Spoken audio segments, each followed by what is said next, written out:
So I'm going to show you why an iPhone or any type of phone will never be as good or better than a DSLR. So now let's roll the intro.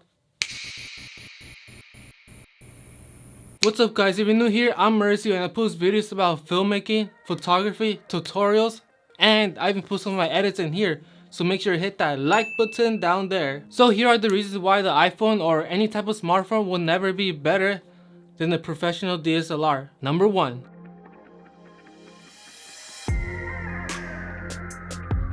It's not the most comfortable way to shoot photos or video. You either have to hold it with like one hand like this, or you have to hold it with two hands. But make sure your finger doesn't block the lens, cause that's happened to me like multiple times and it's pretty annoying but kind of funny. I mean, it's fine, you could take great photos and video with this, but comparing with the DSLR, which it was built to shoot video and photo, it just feels more comfortable, it's more solid, and you could use it as a gun.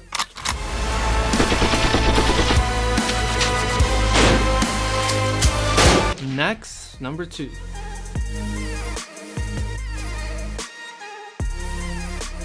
The storage and battery life. With your phone, you're gonna waste a lot of battery and space, especially phones these days that can shoot 4K at 60 frames per second, which is amazing, but you're gonna waste a lot of space and drain your battery quick. Also with the DSLR, it's the exact same thing, but it's a camera, you know, it's meant to shoot photo and video, and it can only do those two things. As like your phone, you need it to call, to text, and you can't be using your phone that much to shoot photos and videos because you need it for other things. Like, what if you're stuck in the middle of the desert and your phone just died? Well, you are f***ed.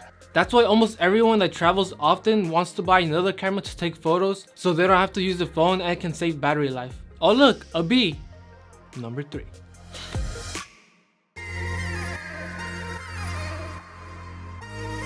Is not having lens options. I mean, yeah, you can buy moment lens, they have wide, anamorphic, telephoto, fisheye, and more, but at that point, just get a real DSLR. You know, just better. There are lots of things you can't do in your phone that a camera provides. I was gonna tell you the options right now, but I decided to wait because I want to go into full details. Number 4.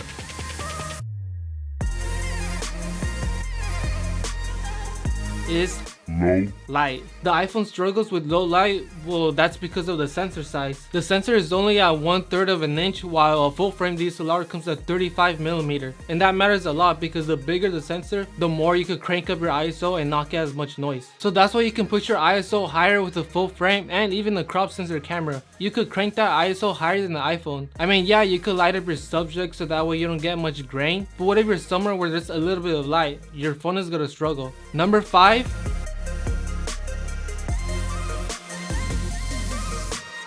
Is depth of field. You can't control your aperture on your phone. You don't have the option to buy lenses with the low f-stop, and I really like videos and photos with a lot of background blur. It just makes your subject pop more and it looks way more cinematic in film. I mean, look at these comparisons. Like, I don't even need to explain why I love the depth of field so much, especially when you have those bokehs. Like, damn, I really love bokeh with lights that are out of focus. Number 6.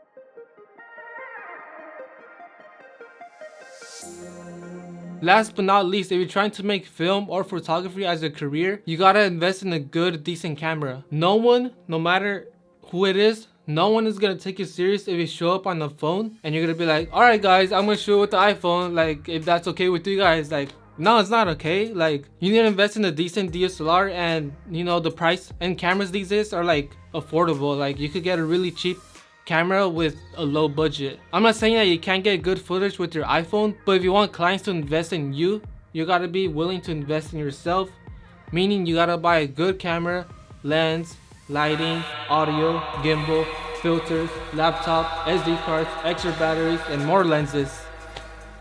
Yeah, it can get really expensive, but trust me, if you're gonna take this serious and it's not gonna be a hobby anymore, it will be worth it. You just gotta work hard, and I know it ain't easy, but it's possible. I've invested in probably, I have to guess, around $2,000 to $3,000 with the camera gear, which is like everything that I just listed.